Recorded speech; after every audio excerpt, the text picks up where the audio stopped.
ঠাকুরগাঁওয়ে ১৫ লাখ টাকার ইয়াবাসহ মামা ভাগিনা গ্রেপ্তার।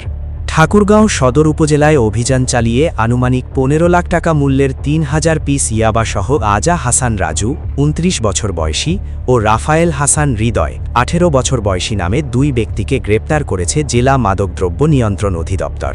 কর্মকর্তাদের ভাষ্য অনুযায়ী তারা সম্পর্কে আপন মামা ভাগিনা। সোমবার ২৯ জুন সকালে সদর উপজেলার রহিমানপুর ইউনিয়নের লক্ষ্মীপুর এলাকায় ঠাকুরগাঁও বালিয়াডাঙ্গিগামী তাকা সড়কে একটি ব্যাটারি চালিত ইজি বাইকে অভিযান চালিয়ে তাদের গ্রেপ্তার করা হয়।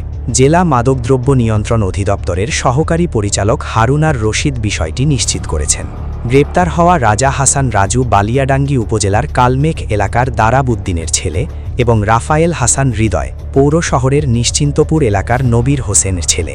মাদকদ্রব্য নিয়ন্ত্রণ অধিদপ্তর জানায়, গোপন সংবাদের ভিত্তিতে অভিযান পরিচালনা করে ইজি বাইকটি থামানো হয়। পরে তল্লাশি চালিয়ে রাজা হাসানের প্যান্টের পকেট থেকে ১৫০০ পিস এবং রাফায়েল হাসান হৃদয়ের প্যান্টের পকেট থেকে আরও ১৫০০ পিস ইয়াবা উদ্ধার করা হয়।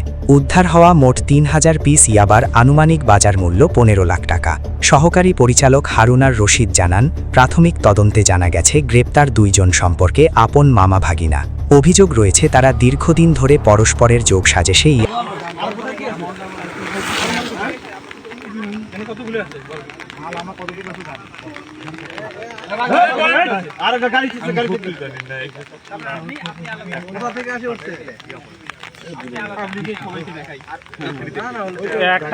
একটা খুলে নিয়ে বৃষ্টি পড়তেছে তো এখানে বলে যাবে।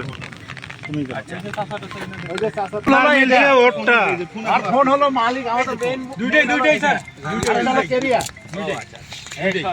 এটা হলো মালিক আর এটা হলো কেরিয়া। আরে দাও না অন্য কাউকে। সাক্ষী কই? এই ড্রাইভার সাহেব কই? এই না আমাদের আমাকে ধরা দরকার। ওখানে ধরো